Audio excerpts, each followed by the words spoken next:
Welcome and thank you for stopping by Sheila's Audiobooks, and I am Sheila.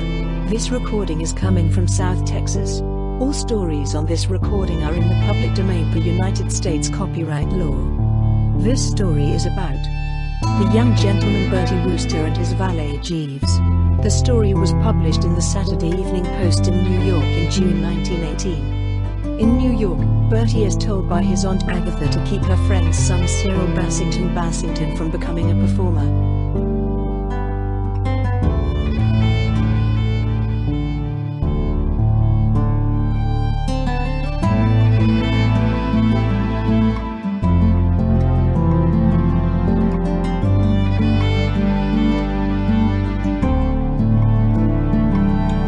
Jeeves and the Chump Cyril.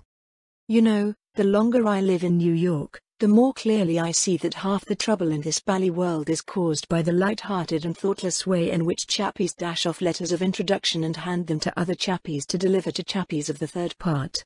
It's one of those things that make you wish you were living in the Stone Age. What I mean to say is, if a fellow in those days wanted to give anyone a letter of introduction, he had to spend a month or so carving it on a large-sized boulder, and the chances were that the other chappie got so sick of lugging the thing round in the hot sun that he dropped it after the first mile. But nowadays it's so easy to write letters of introduction that everybody does it without a second thought, with the result that some perfectly harmless cove like myself gets into the soup. The last time that happened to me was when the chump, Cyril Bassington-Bassington, came over with a letter from my Aunt Agatha. This chump, Bassington-Bassington, would seem from contemporary accounts to have blown in one morning at 7:45.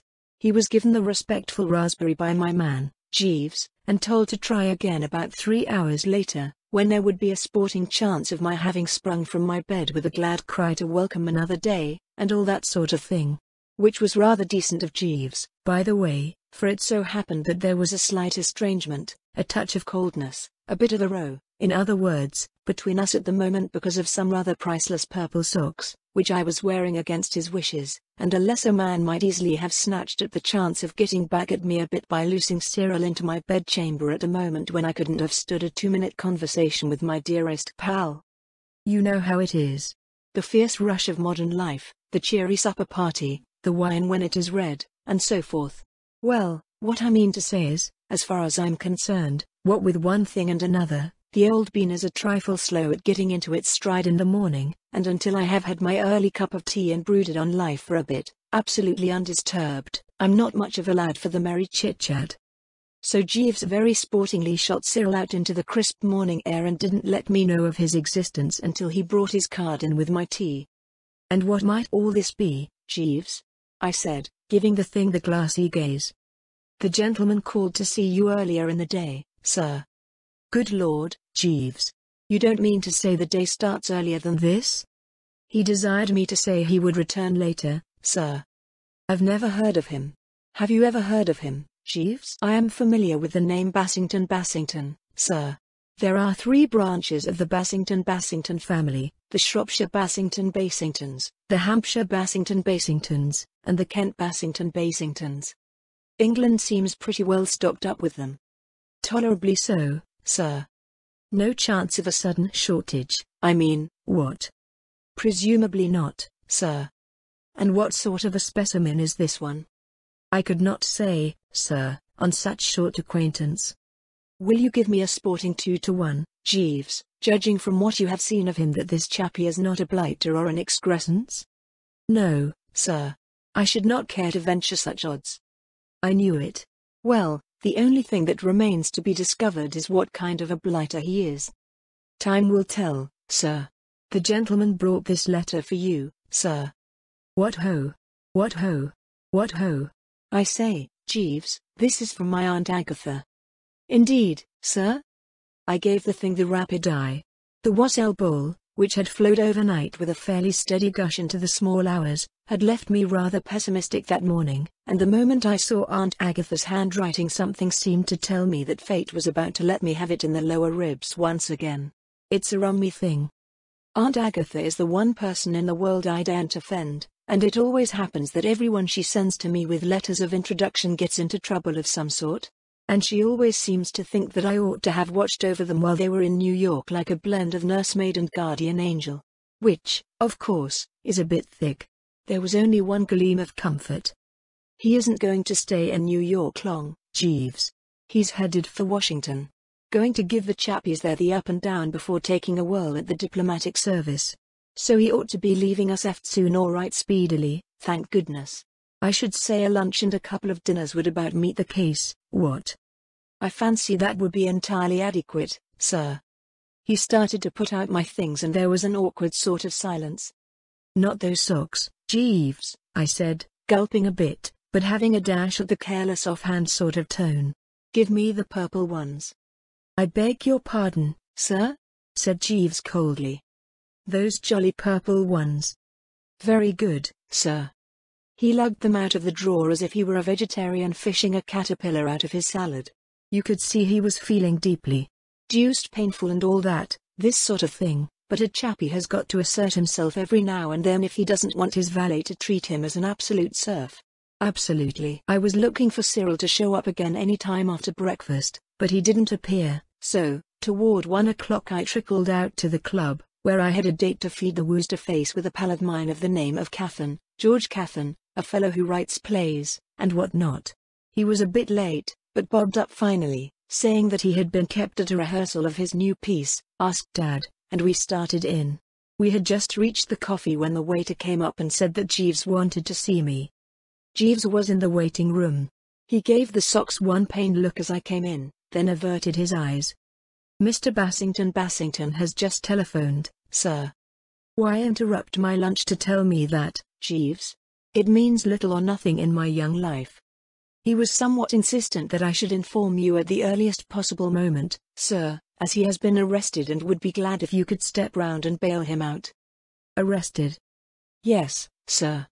What for? He did not favor me with his confidence, sir.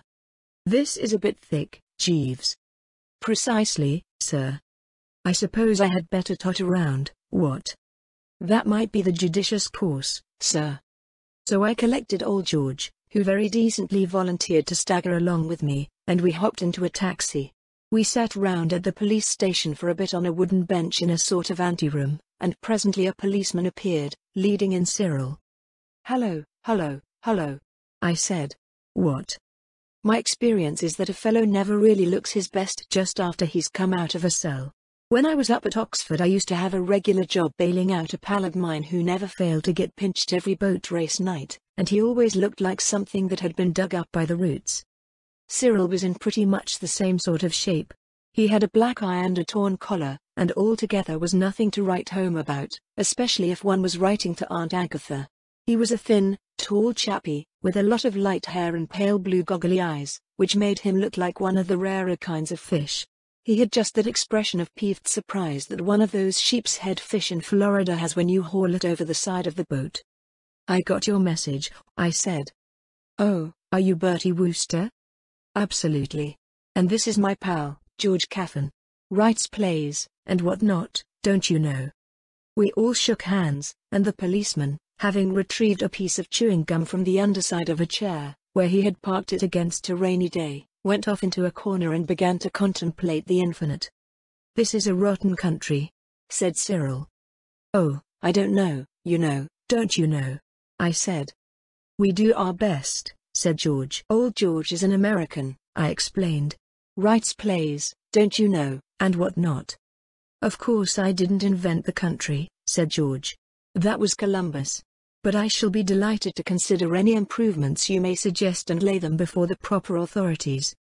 Well, why don't the policemen in New York dress properly? George took a look at the chewing officer across the room. I don't see anything missing, he said. I mean to say, why don't they wear helmets, like they do in London? Why do they look like postmen? It isn't fair on a fellow. Makes it dashed confusing. I was simply standing on the pavement, looking at things, when a fellow who looked like a postman prodded me in the ribs with a club. I didn't see why I should have postmen prodding me. Why the dickens should a fellow come 3,000 miles to be prodded by postmen? The point is well taken, said George. What did you do? I gave him a shove, you know. I've got a frightfully hasty temper, you know. All the Bassington-Bassingtons have got frightfully hasty tempers, don't you know? One of these days the clan will go hurting somebody. And then he biffed me in the eye and lugged me off to this beastly place. I'll fix it, old son, I said. And I hauled out the bankroll and went off to open negotiations, leaving Cyril to talk to George. I don't mind admitting that I was a bit perturbed. There were furrows in the old brow and I had a kind of foreboding feeling. So long as this chump stayed in New York I was sort of responsible for him, and he didn't give me the impression of being the species of cove a reasonable chap he would care to be responsible for more than about 3 minutes. I mused with a considerable amount of tensity over Cyril that night when I got home and Jeeves had brought me the final highball. I couldn't help feeling that this visit of his to America was going to be one of those times that try men's souls and whatnot. I hauled out Aunt Agatha's letter of introduction and reread it, and there was no getting away from the fact that she undoubtedly appeared to be somewhat wrapped up in this blighter, and considered it my mission in life to shield him from harm while on the premises. I was deuced thankful that he had taken such a liking for George Caffin, old George being a steady sort of cove. After I had got him out of his dungeon cell, he and old George had gone off together, as chummy as brothers, to watch the afternoon rehearsal of Ask Dad. There was some talk, I gathered, of their dining together.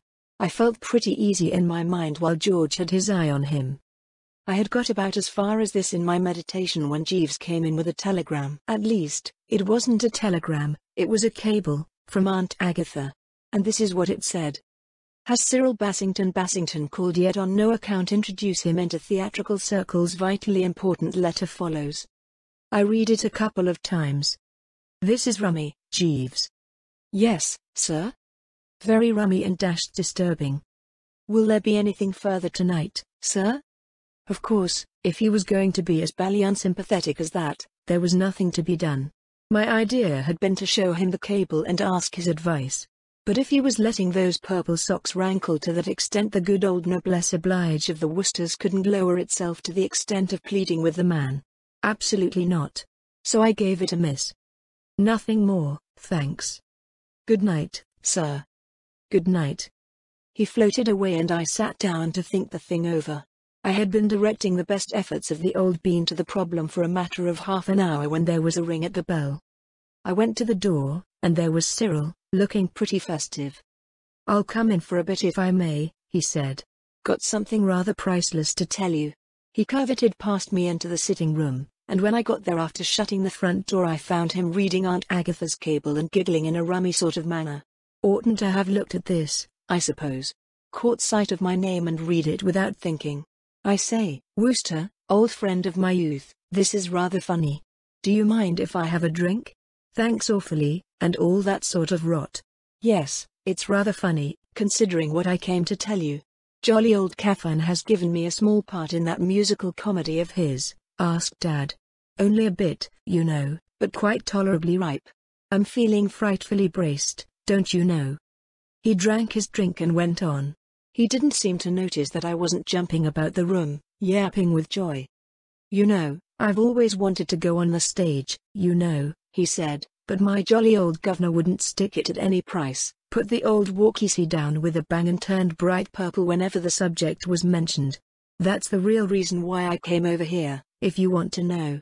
I knew there wasn't a chance of my being able to work this stage wheeze in London without somebody getting onto it and tipping off the governor, so I sprang the scheme of popping over to Washington to broaden my mind. There's nobody to interfere on this side, you see, so I can go right ahead. I tried to reason with the poor chump. But your governor will have to know, sometime. That'll be right.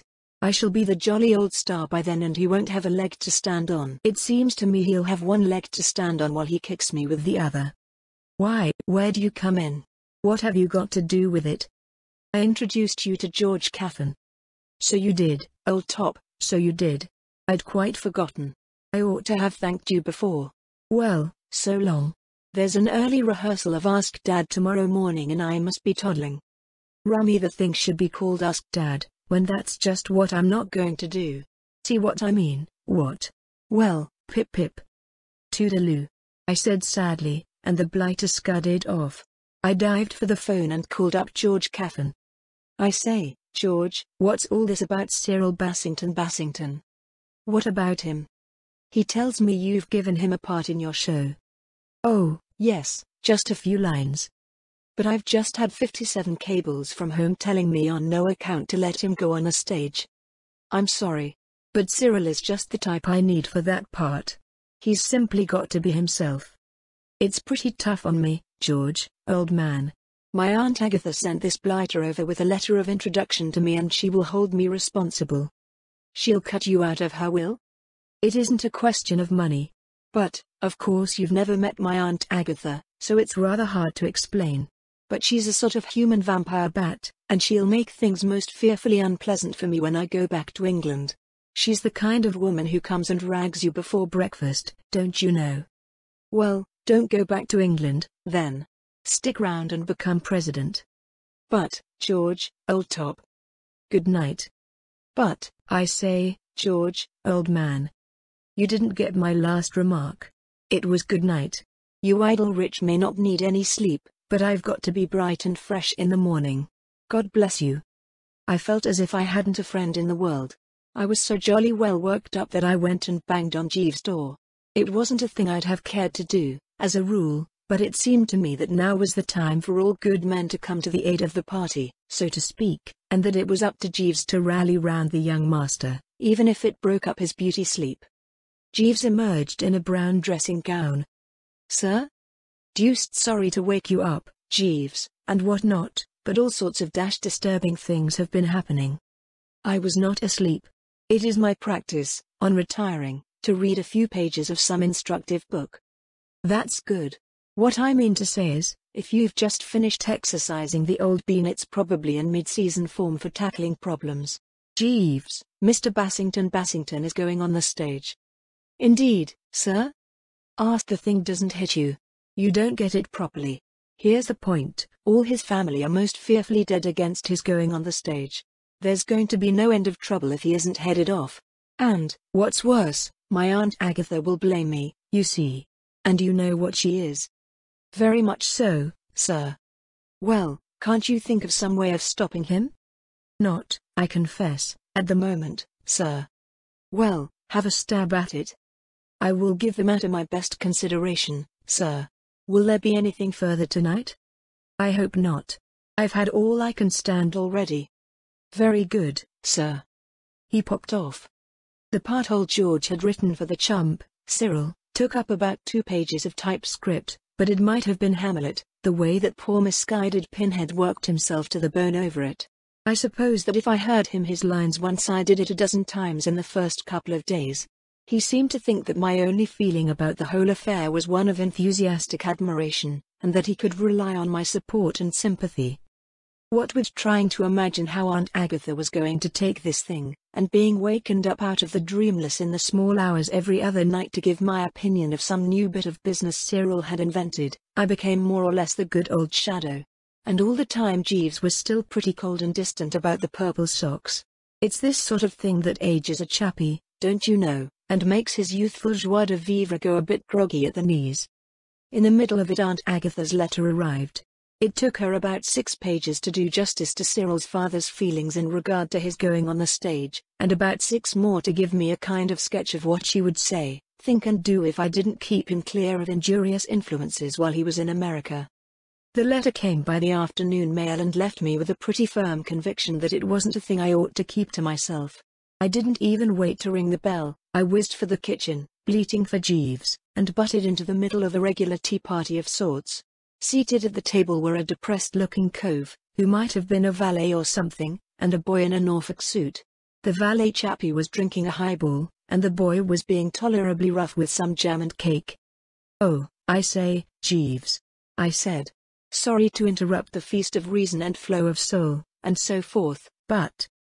At this juncture the small boy's eye hit me like a bullet and stopped me in my tracks. It was one of those cold, clammy, accusing sort of eyes, the kind that make you reach up to see if your tie is straight, and he looked at me as if I were some sort of unnecessary product Cuthbert the cat had brought in after a ramble among the local ash cans. He was a stoutish infant, with a lot of freckles and a good deal of jam on his face. "Hello, hello, hello," I said. "What?" There didn't seem much else to say. The stripling stared at me in a nasty sort of way through the jam.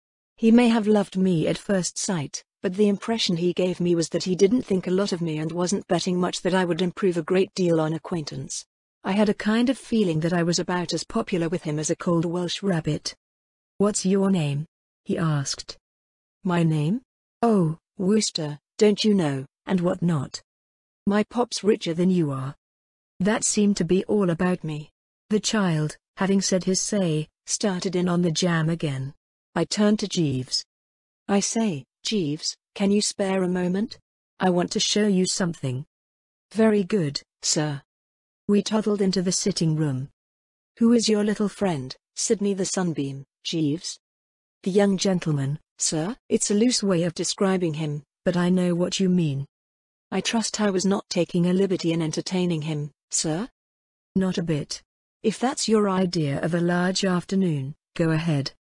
"I happened to meet the young gentleman taking a walk with his father's valet, sir, whom I used to know somewhat intimately in London, and I ventured to invite them both to join me here." "Well, never mind about him, Jeeves. Read this letter." He gave it the up and down. "Very disturbing, sir," was all he could find to say. "What are we going to do about it?" "Time may provide a solution, sir. On the other hand, it mayn't." "What?" "Extremely true, sir." We'd got as far as this when there was a ring at the door. Jeeves shimmered off, and Cyril blew in, full of good cheer and blitheringness. "I say, Wooster, old thing," he said, "I want your advice. You know this jolly old part of mine. How ought I to dress it? What I mean is, the first act scene is laid in a hotel of sorts at about 3 in the afternoon. What ought I to wear, do you think?" I wasn't feeling fit for a discussion of gents' suitings. "You'd better consult Jeeves," I said. "A hot and by no means unripe idea. Where is he?" "Gone back to the kitchen, I suppose." "I'll smite the good old bell, shall I? Yes? No? Right-ho." Jeeves poured silently in. "Oh, I say, Jeeves," began Cyril, "I just wanted to have a syllable or two with you. It's this way dash." "Hullo, who's this?" I then perceived that the stout stripling had trickled into the room after Jeeves. He was standing near the door, looking at Cyril as if his worst fears had been realized. There was a bit of silence.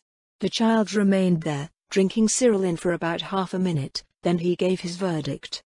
"Fish face." "Eh? What?" said Cyril. The child, who had evidently been taught at his mother's knee to speak the truth, made his meaning a trifle clearer. "You've a face like a fish." He spoke as if Cyril was more to be pitied than censured, which I'm bound to say I thought rather decent and broad-minded of him.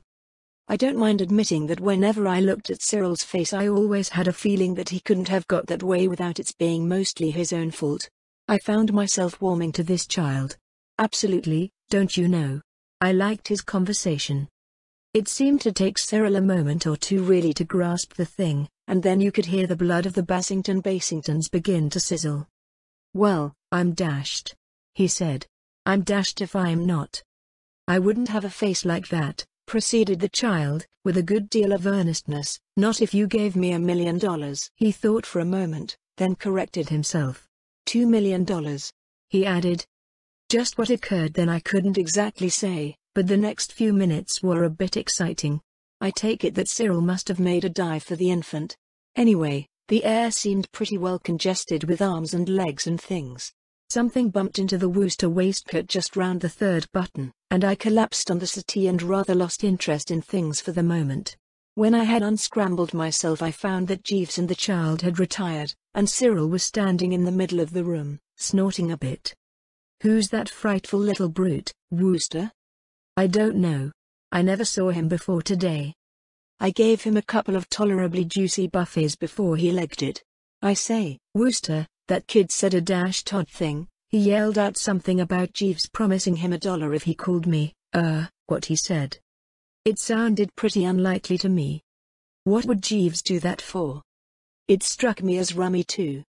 Where would be the sense of it? That's what I can't see. I mean to say it's nothing to Jeeves what sort of a face you have." "No," said Cyril. He spoke a little coldly, I fancied. "I don't know why. Well, I'll be popping. Toodaloo." "Pip pip." It must have been about a week after this rummy little episode that George Caffin called me up and asked me if I would care to go and see a run-through of his show. Asked Dad, it seemed, was to open out of town, in Schenectady, on the following Monday, and this was to be a sort of preliminary dress rehearsal. A preliminary dress rehearsal, old George explained, was the same as a regular dress rehearsal, inasmuch as it was apt to look like nothing on earth and last into the small hours, but it was more exciting because they wouldn't be timing the piece, and consequently all the blighters who on these occasions let their angry passions rise would have plenty of scope for interruptions, with the result that a pleasant time would be had by all. The thing was billed to start at 8 o'clock. I rolled up at 10:15, so as not to have too long to wait before they began. The dress parade was still going on. George was on the stage, talking to an absolutely round chappie with big spectacles and a practically hairless dome. I had seen George with the latter merchant once or twice at the club, and I knew he was Blumenfeld, the manager. I waved to George, and slid into a seat at the back of the house, so as to be out of the way when the fighting started. Presently George hopped down off the stage and came and joined me, and fairly soon after that the curtain went down. The chappie at the piano whacked out a well-meant bar or two and the curtain went up again. I can't quite recall what the plot of Ask Dad was about, but I do know that it seemed able to jog along all right without much help from Cyril. I was rather puzzled at first. What I mean is, through brooding on Cyril and hearing him his part and listening to his views on what ought and what ought not to be done, I suppose I had a sort of impression rooted in the old bean that he was pretty well the backbone of the show, and that the rest of the company didn't do much except go on and fill in when he happened to be off the stage. I sat there for nearly half an hour, waiting for him to make his entrance, until I suddenly discovered he had been on from the start. He was, in fact, the rummy-looking plug ugly who was now leaning against a potted palm a couple of feet from the O.P. side, trying to appear intelligent while the heroine sang a song about love being like something that for the moment has slipped my memory. After the second refrain he began to dance in company with a dozen other equally weird birds, the whole platoon giving rather the impression of a bevy of car conductors from the tall grass dressed up in their Sunday clothes for a swift visit to the city. A painful spectacle for one who could see a vision of Aunt Agatha reaching for the hatchet and old Bassington-Bassington Sr. putting on his strongest pair of hobnailed boots. Absolutely. The dance had just finished, and Cyril and his pals had shuffled off into the wings, when a voice spoke from the darkness on my right. Pop. Old Blumenfeld clapped his hands, and the hero, who had just been about to get the next line off his diaphragm, cheesed it. I peered into the shadows. Who should it be but Jeeves' little playmate with the freckles? He was now strolling down the aisle with his hands in his pockets, as if the place belonged to him. An air of respectful attention seemed to pervade the building. Pop, said the stripling, that number's no good. Old Blumenfeld beamed over his shoulder. Don't you like it, darling? It's a louse, Pop. You're dead right. You want something zippy there, something with a bit of jazz to it. Quite right, my boy. I'll make a note of it. All right. Go on. I turned to George, who was muttering to himself in rather an overwrought way. I say, George, old man, who the dickens is that kid? Old George groaned a bit hollowly, as if things were a trifle thick. I didn't know he had crawled in. It's Blumenfeld's son. Now we're going to have a Hades of a time. Does he always run things like this? Always. But why does old Blumenfeld listen to him? Nobody seems to know. It may be pure fatherly love, or he may regard him as a mascot. My own idea is that he thinks the kid has exactly the amount of intelligence of the average member of a Broadway audience, and that what makes a hit with him will please the general public, while, conversely, what he doesn't like will be too rotten for anyone. The kid is a pest, a wart, and a pot of poison, and he should be strangled. The rehearsal went on. The hero got off his lines. There was a slight outburst of frightfulness between the stage manager and a voice named Bill that came from somewhere near the roof, the subject under discussion being where the Devil Bill's ambers were at that particular juncture. Then things went on again until the moment arrived for Cyril's big scene. I was still a trifle hazy about the plot, but I had got onto the fact that Cyril was some sort of an English peer who had come over to America doubtless for the best reasons. So far, he had had only 2 lines to say. One was "Oh, I say," and the other was "Yes, by Jove." But I seem to recollect from hearing him his part that pretty soon he was due rather to spread himself. I sat back in my seat and waited for him to bob up. He bobbed up about 5 minutes later. Things had got a bit stormy by that time. The voice and the stage director had had another of their love feasts, this time something to do with why Bill's blues weren't on the job, or something. And almost as soon as that was over there was a bit of unpleasantness because a flower pot fell off a window ledge and nearly brained the hero. The atmosphere was consequently more or less hotted up when Cyril, who had been hanging about at the back of the stage with a squad of his village inseparables, breezed down the center and towed the mark for his most substantial chunk of entertainment. The heroine had been saying something, I forget what, something about love being something or not being something, if you follow me, and all the car conductors, with Cyril at their head, had begun to surge round her in the restless sort of way those chappies always do when there's a number coming along. Cyril's first line was, "Oh, I say, you know, you mustn't say that, really." And it seemed to me he passed it over the larynx with a goodish deal of vim and je ne sais quoi. But, by Jove!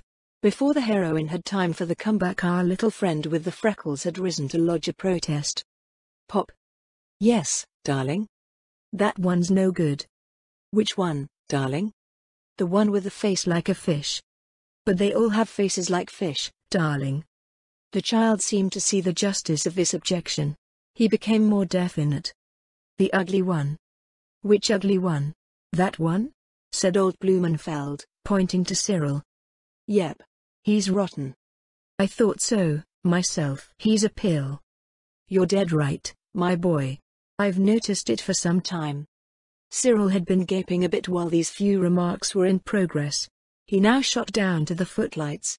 Even from where I was sitting, I could see that these harsh words had hit the old Bassington-Bassington family pride a frightful wallop. He started to get pink in the ears, and then in the nose, and then in the cheeks, until in about a quarter of a minute he looked pretty much like an explosion in a tomato cannery on a sunset evening. What the deuce do you mean? What the deuce do you mean? Shouted old Blumenfeld. Don't yell at me across the footlights. I've a dashed good mind to come down and spank that little brute. What? A dashed good mind. Old Blumenfeld swelled like a pumped-up tire. He got rounder than ever. See here, mister, I don't know your damn name. My name's Bassington-Bassington, and the jolly old Bassington-Bassingtons, I mean the Bassington-Bassingtons aren't accustomed. Old Blumenfeld told him in a few brief words pretty much what he thought of the Bassington-Bassingtons and what they weren't accustomed to. The whole strength of the company rallied round to enjoy his remarks. You could see them jutting out from the wings and protruding from behind trees. You've got to work good for my pop, said the stout child, waggling his head reprovingly at Cyril. I don't want any bally cheek from you, said Cyril, gurgling a bit. What's that? Barked old Blumenfeld. Do you know that this boy is my son? Yes, I do, said Cyril. And you both have my sympathy. You're fired, bellowed old Blumenfeld, swelling a good bit more. Get out of my theatre. About 10:30 next morning, just after I had finished lubricating the good old interior with a soothing cup of oolong, Jeeves filtered into my bedroom and said that Cyril was waiting to see me in the sitting room.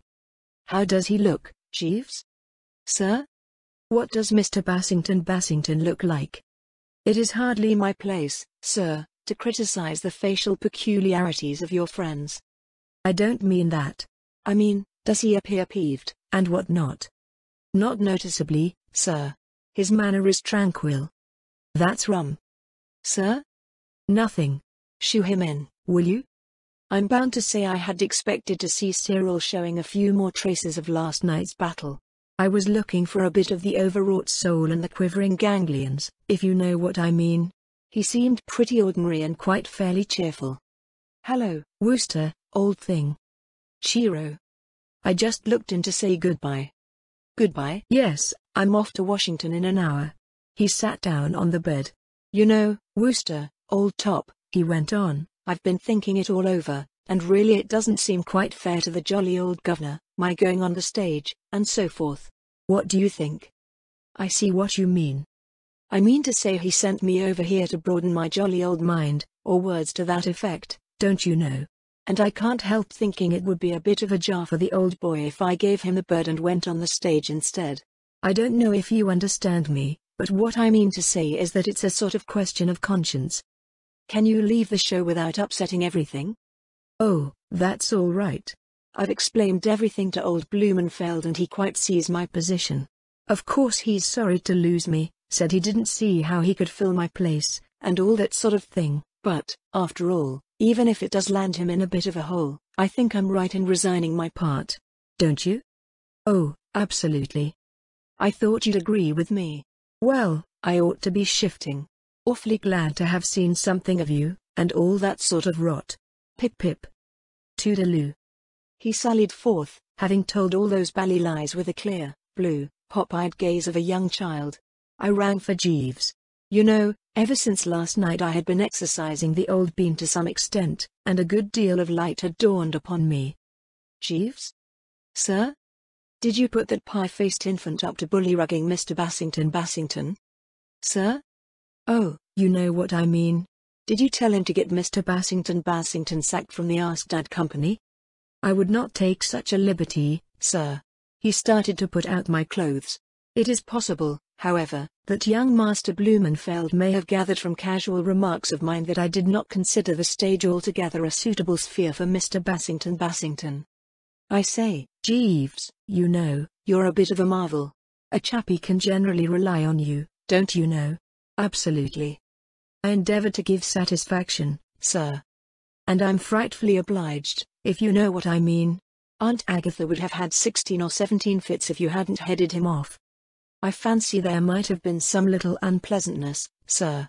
I'm laying out the blue suit with the thin red stripe, sir. I fancy the effect will be pleasing. It's a rummy thing, but I had finished breakfast and gone out and got as far as the elevator before I remembered what it was that I had meant to do to reward Jeeves for his really sporting behavior in this matter of the chump, Cyril. My heart warmed to the chappie. Absolutely. It cut me to the heart to do it, but I had decided to give him his way and let those purple socks pass out of my life. After all, there are times when a cove must make sacrifices. I was just going to nip back and break the glad news to him when the elevator came up, so I thought I would leave it until I got home. The black chappie in charge of the elevator looked at me as I hopped in, with a good deal of quiet devotion, and what not. I wish to thank you, sir, he said, for your kindness. Eh? What? Mr. Jeeves give me them purple socks, as you told him. Thank you very much, sir. I looked down. The blighter was a blaze of mauve from the ankle bone southward. I don't know when I've seen anything so dressy. Oh, not at all. Righto. Glad you like them, I said. Well, I mean to say what? Absolutely. The end.